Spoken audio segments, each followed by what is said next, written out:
Hello, my dear friends. I'm Dr. Vaishali Bharambe. I've been teaching anatomy for more than 25 years and I love it. Today, we're going to talk about something very interesting: development of external genitalia, male and female. While it is interesting for you, remember it's a very, very crucial development which can result in some very horrifying anomalies which result not only in physical disorders but also emotional trauma to our patients.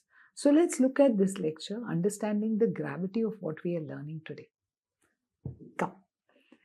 So now what you're seeing here, I'm going to show you a lot of images because this development will need you to keep on building mind images. So use the images wisely. This is a section through the developing embryo. This yellow sac in the center that you're seeing is the yolk sac. Remember how the yolk sac got enclosed inside the developing embryo? So this is the midgut. This is the surface ectoderm, the black line, and therefore this is the hindgut. Okay, the lower end of the gut tube, which is reaching the surface here, forming a bilaminar structure called the cloacal membrane. There are two parts in the body where there are only two layers, the cloacal membrane and the buccopharyngeal membrane. Instead of trilaminar, you find bilaminar structures here. So focus on the hindgut. This hindgut was a tube, but as it reaches close to the surface, close to the cloacal membrane, it begins to become a little fat, okay? And it dilates to form the endodermal cloaca. It forms the endodermal cloaca, okay? And it is here reaching the cloacal membrane. So lower end of hindgut has now formed endodermal cloaca. Hindgut is always endoderm. Okay, that's the cloacal membrane. Now observe that the cloacal membrane at this point is facing anteriorly. Take a look. This is the endodermal cloaca. This is the cloacal membrane. You can see how it's facing anteriorly. See, your cloacal membrane is your perineum. Your perineum is facing downwards. What is it doing facing forwards? So what happens? The lower abdominal wall below your umbilicus has not developed yet. As it begins to develop, you see the cloacal membrane from facing forwards to facing downwards to facing downwards. As the abdominal wall over here develops, the cloacal membrane begins to grow, pass downwards till you have a perineum that is facing downwards. Okay? Right. So, now what happens? This downwards facing cloacal, use your hands please. This downwards facing cloacal membrane slowly develops a small depression below it. Can you see a depression below my hands? This depression is called ectodermal cloaca because it is lined on the outside by ectoderm. Do this with me please. Cloacal membrane facing forwards. As the lower abdominal wall will develop, it begins to face downwards. Then it develops a little depression below it. This depression that you're seeing is called as the ectodermal cloaca. Come. So that's the depression. So what have you got? You've got an endodermal cloaca, you've got a bilaminar cloacal membrane below it, and below that a little depression called as the ectodermal cloaca. What happens now is all these get divided into two. Each of them, endodermal cloaca divided into two, cloacal membrane divided into two, ectodermal cloaca divided into two. How? Come take a look. So endodermal cloaca is divided by a urorectal septum. Can you see from 1 to 2? Clearly easy. Don't bother your brain over the details, okay? Just understand the basics. So now you've got an anterior part called primitive urogenital sinus and a posterior part called primitive rectum, which will develop into the anal canal. Forget about it at this stage. Now, focus on the primitive urogenital sinus. Similarly, cloacal membrane will be divided into two. So, when the urorectal septum fuses with the floor of perineum, the cloacal membrane got divided into anterior urogenital membrane, posterior anal membrane. Again, forget the anal membrane, focus on the urogenital membrane. Third case, you had an ectodermal cloaca, remember? The depression? That also gets divided into two. As the urorectal septum fuses with the perineum, there is an anterior depression and there is a posterior depression. Anterior depression lies below the urogenital membrane and is called primitive urethral groove. This is very, very important. Focus on it. Posterior, of course, lies below the anal membrane and is called proctodium or anal pit, which results in development of the lowermost part of the anal canal. We will not focus on that. So, what are you focusing on? Primitive urethral groove. I want you to now come to what is happening from the outside. All this is happening inside. What does it look like from outside? Come. This is your urogenital membrane lined on the outside by ectoderm. Urogenital membrane. Below that there is a depression, right? This depression, this is the anal membrane. This depression below the urogenital membrane is the primitive urethral groove. This space that you're seeing is your primitive urethral groove. But my hands, the folds that are here are called as the genital folds. And beyond that, there are two more swellings which are called genital swellings. Does this look a little familiar to you? It should. So you should imagine these two, the primitive urethral groove and the anal pit, as two cup-like structures situated in the perineal region. An anterior larger cup is your primitive urethral groove. The posterior smaller cup is your anal pit. Okay? Think about it. Use the analogy if it helps you. At the anterior end of all this, there is a projection which is called as the genital tubercle. Now, all this anatomy is crucial for development of the reproductive genital organs. So, you need to really remember all this. Right. So, what are we going to focus on now?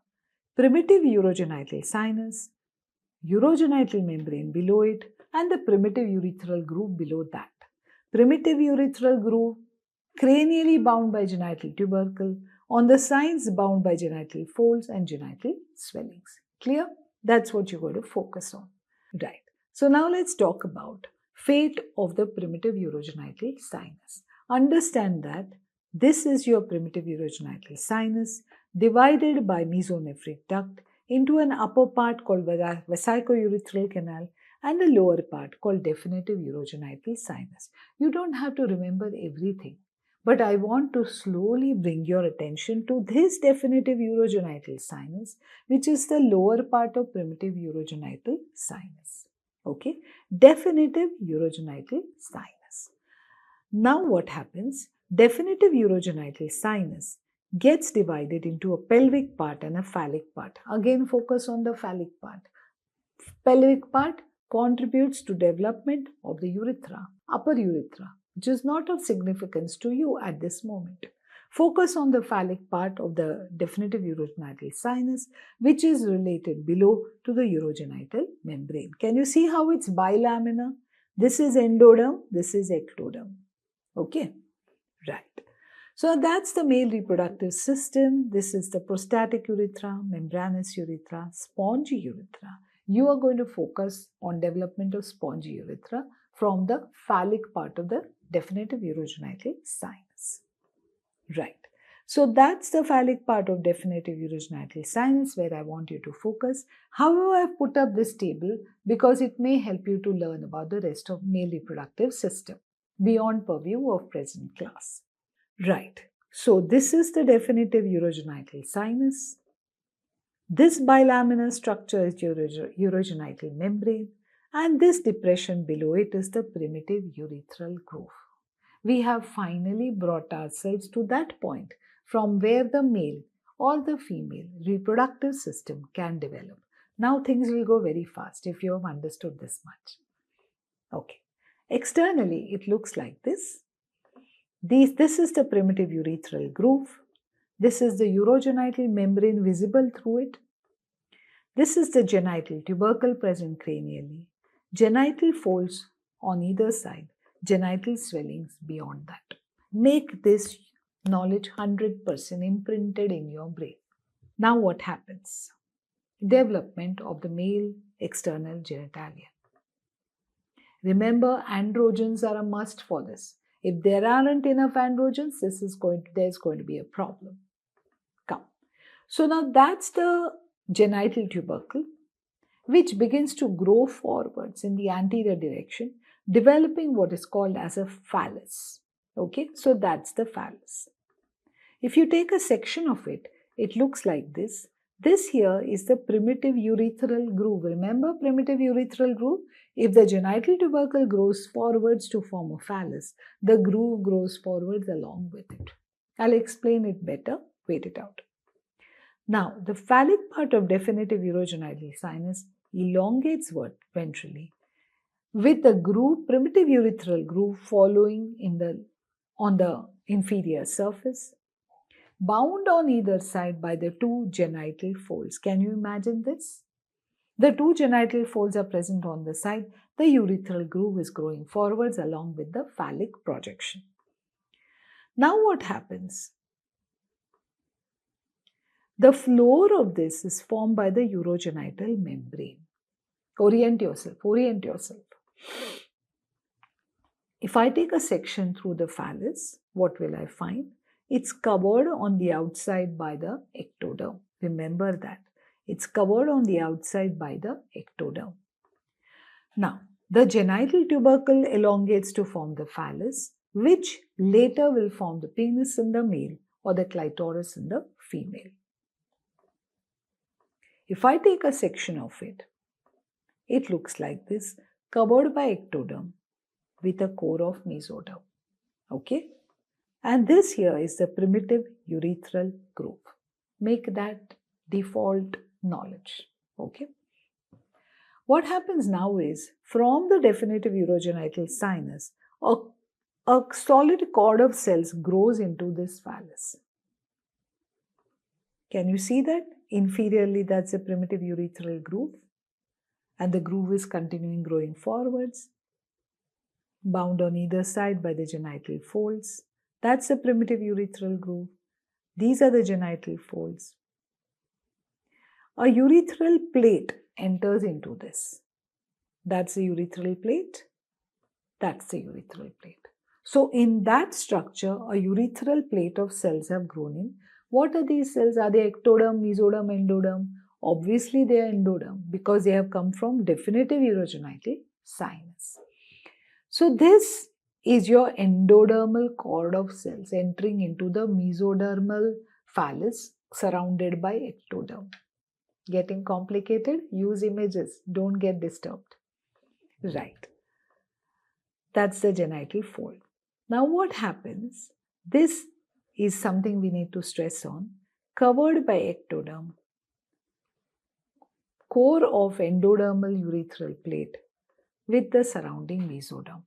Make your concepts clear.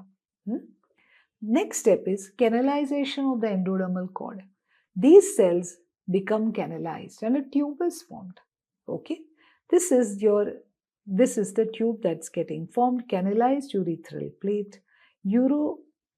So definitive urogenital sinus is entering in further into the tube. Urogenital membrane has become bilaminar again.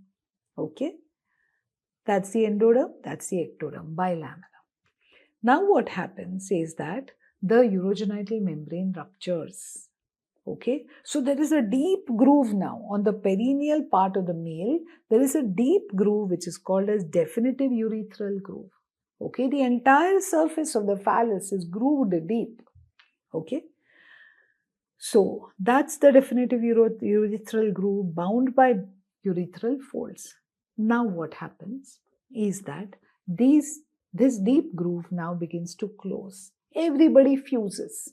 So the ectoderm fuses with ectoderm, mesoderm fuses with mesoderm, and endoderm fuses with endoderm.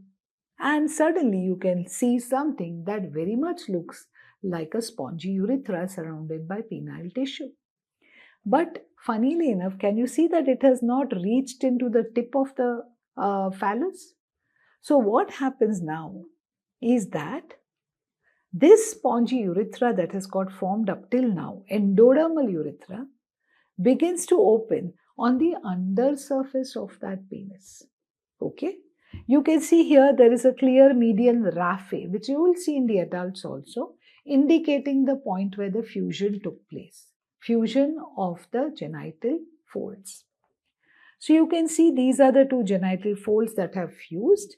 However, you can see that the urethra is opening on the undersurface of penis. The distal end of the phallus remains without a urethra. What to do? Take a look. What happens now is from the distal end, from the ectoderm, see this is the ectoderm, a solid cord of cells grows inwards in the opposite direction towards the endodermal urethra. This is again called as a urethral plate, but this is ectodermal urethral plate. Next step is common sense, it gets canalized. Okay, so you can see it getting canalized and it fuses with the endodermal urethra. Endodermal urethra, ectodermal urethra, fuse together. Formation of one complete spongy urethra. Okay, so that's the tube we have created. That's the point where the two have fused. So, summarize. This is the permanent urethral opening. This is the primitive urethral opening. This is ectodermal urethra. This is endodermal urethra. Formation of one complete spongy urethra in the male. So that's how the penis develops along with a functional urethra in the male. Remember, things can go wrong, but at this moment we are getting things right. How does the scrotum develop then? What happens is, remember these are the genital folds, but these on the side are the genital swellings. So with time these swellings begin to fuse together. And as they fuse together, they form the scrotal sac.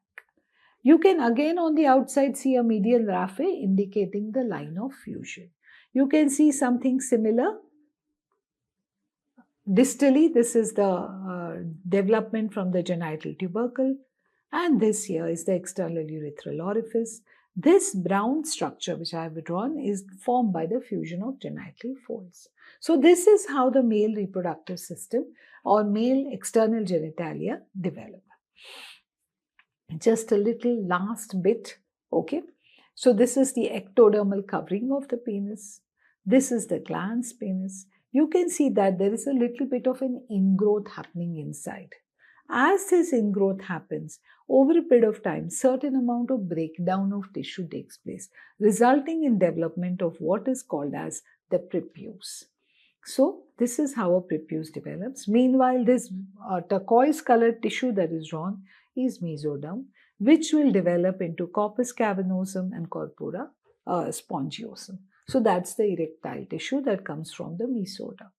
Can you see the clearly visible endodermal urethra, ectodermal urethra, ectodermal covering of the penis, ectodermal prepuce, and mesodermal erectile tissue? This is how the development occurs. Right. Then what happens in a female? In a female, basically, the idea is nothing fuses. Okay. So, the genital folds don't fuse, they form labia minora. The genital swellings don't fuse, they form labia majora. The primitive urethral groove persists, forms the vestibule, in which you will find the opening of urethra as well as vagina. Just non-fusion, that's all that is happening in the female. And the phallus does not grow to that extent and therefore persists as the clitoris. This is how the male external genitalia versus the female external genitalia develop. Basically, in the female, it's a concept of non-fusion. Okay, please understand that. But then things go wrong. Tragically, things go wrong. The first thing you should understand is there is a child who is born without a penis. There is no genital tubercle development. The person may have a double penis, genital tubercle split into two. Person may have a very tiny penis, which basically means there is likelihood of androgen insufficiency. There's not enough stimulation for the development. The opening of the prepuce is very narrow. This is called as phimosis. I'll be creating a separate lecture on it. We'll not discuss it. Sometimes a child is born where the urethra is opening on the undersurface of penis, not at the tip of penis. Urethra is opening on the undersurface. This is called as Hypospadias. How does it happen? Basically, the genital folds do not fuse. If they don't fuse, you can have an urethral opening at the very distal end. You can have an urethral opening somewhere in the middle of penis. You can have an urethral opening at the bottom of the scrotum. So this child is basically unable to have a stream of urine because the urine is trickling through his urethra because of these non-fusions. Okay, so you can just imagine that the genital folds have not fused, and that's it. That's why hypospadias takes place. You can also have the opposite side. So the urethra is open on the dorsal surface of penis. This is comparatively rare. Okay, you can see it here in this image, how it remains open on the dorsal surface. Right. Sometimes you have a condition where there's a complete perineal non-fusion. Nothing fuses. So what will you think? You will think this is a female, isn't it? Because nothing has fused. So everything looks like female reproductive system. But the child is a male. And this is called pseudohermaphroditism. The child is a male and looks like a female. Pseudohermaphroditism. Whereas in a female, the genital swellings do not normally fuse, but sometimes they may fuse a little. Because the genital swellings have fused a little, the parents assume that this is a male child. But she's a female. Okay, so what happens? She may at some point hit puberty, and suddenly the world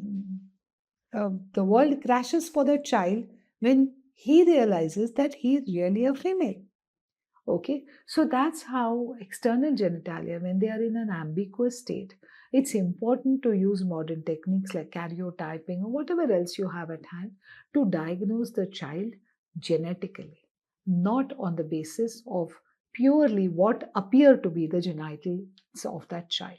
Okay, this is serious. While we find it academically interesting, it's the life and death and for that child, for that person who is going through tremendous emotional trauma because of maldiagnosis of the very gender of that person.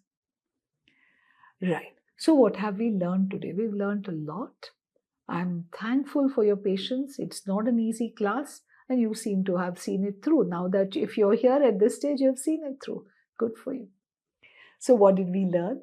We learned about first the basic embryology, primitive urogenital sinus, urogenital membrane, primitive urethral groove, external appearance, genital tubercle, genital folds, genital swellings. And then we began to systematically fuse things to produce the male external genitalia and not fuse things to produce the female external genitalia. After that, we went on to have a discussion on anomalies of this development. I have understood the gravity of the class I have taken today, and I hope I have passed on the gravity to you as well. Remember, genitalia create a level of inquisitiveness in everybody. It's a natural reaction. But we as medicos have to understand the gravity of the appearance as we are viewing them. We must be mature enough to understand the repercussions of a maldiagnosis at that age. Okay? With this, I end this lecture with the advice that please watch Development of Male Reproductive System Part 1, Development of Male Reproductive System Part 2, Cryptorchidism, Embryology of Hydrocene. All these are part of my Development of Male Reproductive System series. Do watch them to have a thorough knowledge of this topic. And please share your thoughts about these lectures in the comment section. Like and subscribe if you genuinely learned something today. There are a lot of MCQs and notes on these topics on my website. Feel free to go there and access this knowledge and use it to understand where you are in your journey in medical field. Okay. So, all right. Thank you for watching. Please watch this again to really understand this rather complicated topic. Thank you. I'll see you across the screen in some other video. Bye.